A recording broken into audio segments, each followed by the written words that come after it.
কৃষি অফিস থেকে যে পরামর্শ দিয়েছে, যে পরিমাণে সার প্রয়োগ করার কথা বলা হয়েছে, আমি তো আমার জমিতে সেই পরিমাণেই সার প্রয়োগ করেছি, কিন্তু তারপরও আমার জমিতে বা আমার ফসল কেন সঠিকভাবে বাড়তেছে না, এরকম কিন্তু অনেক সময় হয়, তাই না?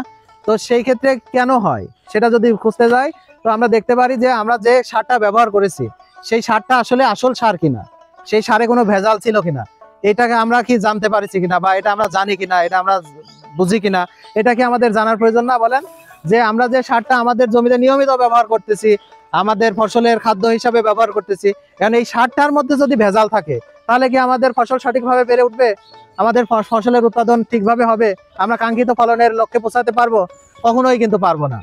তো সেই ক্ষেত্রে কিন্তু আমাদেরকে জানতেও হবে, শুধু আমাদের পরনির্ভরশীল হলেই চলবে না, যে আমি একজনকে গিয়ে বলবো আমাকে সার দেন আর উনি দিয়ে দিল আর আমি নিয়ে নেব, বিষয়টা কিন্তু তা নয়।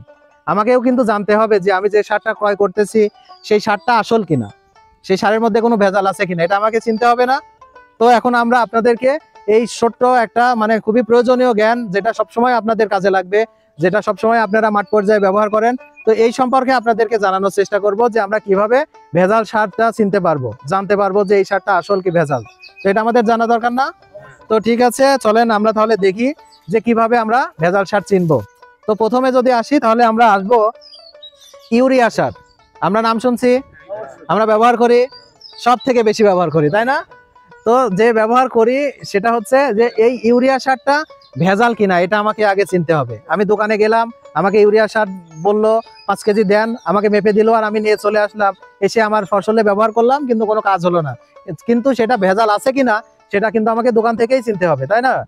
তো ইউরিয়া সার ভেজাল কি আসল, এইটা চেনার যে মাধ্যম বা পদ্ধতি তার মধ্যে হচ্ছে এই যে ইউরিয়া সার। ইউরিয়া সারটা যখন হাতে নিবেন তো দেখবেন যে এটা অনেক মানে চকচকে সাদা বর্ণের হবে, এবং এর যে দানাগুলার সাইজ এগুলা দেখেন একই রকম।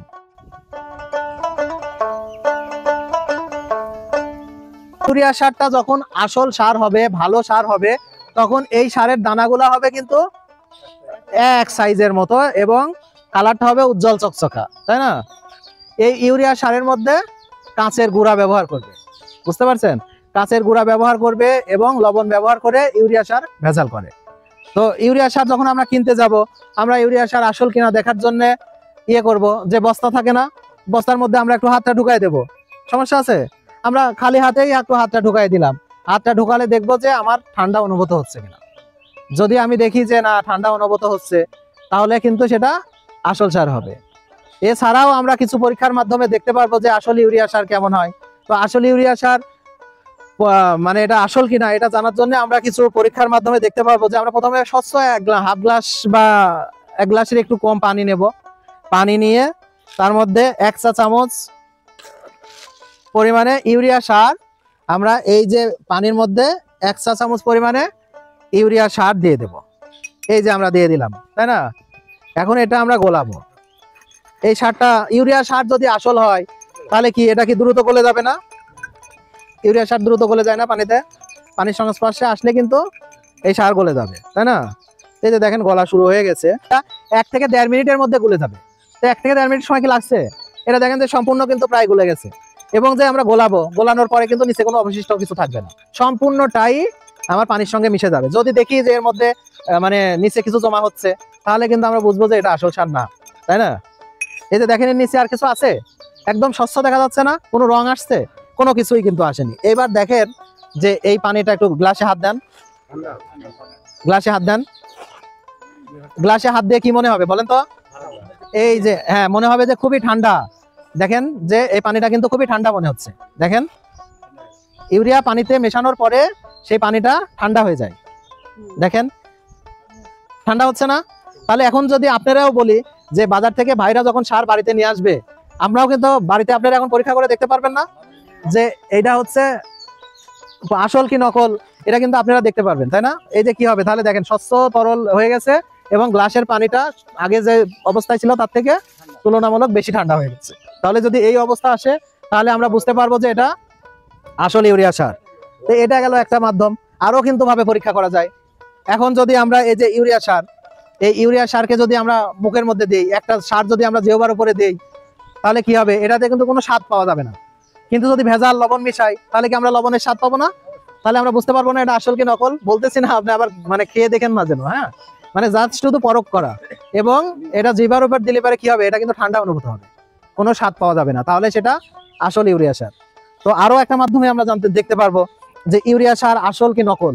এটা যদি আমরা তাপ প্রয়োগের মাধ্যমে দেখি, তাহলে তাপ প্রয়োগ করলেও কিন্তু এটা আমরা বুঝতে পারবো যে আসলে এটা আসল কি ভেজাল ইউরিয়া সার। সেজন্য কি করতে হবে, আমরা এই যে আমাদের যে টেবিল চামচ বা চা চামচ আছে না, এখানে আমরা কিছু পরিমাণে ইউরিয়া সার নিব, ঠিক আছে। এখন যদি আমরা এর নিচে তাপ দেই, তাপ দিতে থাকি, তাহলে 1 থেকে 1.5 মিনিটের মধ্যে এই সারটা গলে যাবে, বুঝছেন, এবং ঝাঁঝালো একটা গন্ধ বের হবে। এটা করা যায়, তাহলে এই যে আমরা একটা বাটি মানে চামচের উপরে দিয়ে নিচে যদি তাপ দেই, তাহলে কি ইউরিয়া সার গলে যাবে, এবং এই দেখেন সম্পূর্ণ গলে গেছে। এখন দেখেন এখান থেকে ঝাঁঝালো একটা গন্ধ পাওয়া যাচ্ছে, ঝাঁঝালো গন্ধ আছে না, ঝাঁঝালো গন্ধ আছে না, দেখেন, এই দেখেন ইউরিয়া সার কি আর আছে এটা। এখন দেখেন একটু হালকা করে গন্ধ নেওয়ার চেষ্টা করেন, দেখেন ঝাঁঝালো একটা গন্ধ পাওয়া যাবে, এমনি আসতেছে না। এই যে ঝাঁঝালো গন্ধটা, এই গন্ধটা কিন্তু যদি হয় এবং ইউরিয়া সার যদি সম্পূর্ণভাবে গলে যায়, তাহলে এটা আসল ইউরিয়া সার, বুঝতে পারছেন। এই যে দেখেন দেখেন, তাহলে সম্পূর্ণ, তাহলে কি আমরা বুঝতে পারলাম, এই দেখেন তাপ প্রয়োগের মাধ্যমে ইউরিয়া সার গলে যাবে এবং এখান থেকে ঝাঁঝালো অ্যামোনিয়ার গন্ধ পাওয়া যাবে। তাহলে যে আমরা যে সারটা পরীক্ষা করলাম, এই নমুনা সারটি কি ছিল, আসল না ভেজাল, আসল। তাহলে আমরা বুঝতে পারলাম কিভাবে আমরা ইউরিয়া সার পরীক্ষা করব। তাহলে এখন কি আমরা দোকানে গিয়ে দোকানদার আমাদের যাই দিবে তাই নেবো, না আমরা একটু যাচাই বাছাই করে নেব? আমরা যাচাই বাছাই করে নিতে পারবো না, যাতে কি হয় আমরা ওই কারোর মাধ্যমে প্রতারিত না হই।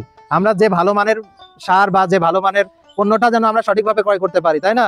তাহলে আমরা এখন কি, এতক্ষণে আমরা জানলাম যে কিভাবে আমরা ভেজাল সার, ইউরিয়া সার কিভাবে ভেজাল, আমরা এটা হ্যাঁ পরীক্ষার মাধ্যমে দেখতে পারলাম।